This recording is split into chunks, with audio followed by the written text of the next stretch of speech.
જય સિયારામ, જય માતાજી। આપણે યજ્ઞ પૂર્ણ કર્યા પછી દશાંશ તર્પણ અને માર્જન માટે શું વસ્તુ જોશે એની વિધિ આપણે એ કરવા જઈ રહ્યા છીએ। તો આપણે જોઈ રહ્યા છો કે સૌથી પહેલા ગાયનું દૂધ, મધ જોશે આપણે, પછી નાગરવેલના પાન। આ બે પાન એટલા માટે છે, એક તર્પણમાં રહેશે ને એક માર્જનમાં રહેશે। ગંગાજળ, પછી બે સોપારી તર્પણ અને માર્જન માટે, પછી કપૂર, ભીમસેની કપૂર છે, ફૂલ છે, પાટલો જોશે આપણે, આવો મોટો એક ત્રાસ અને શુદ્ધ જળ। આટલી વસ્તુ હોય એટલે આપણે તર્પણની વિધિ છે એ શરૂઆત કરીશું।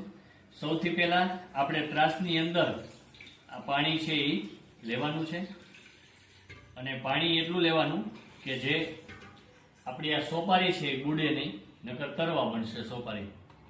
તો એની અંદર આપણે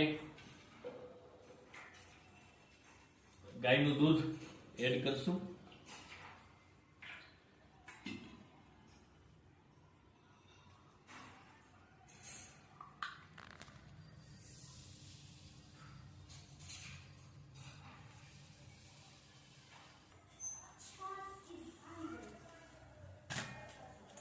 ગંગાજળ,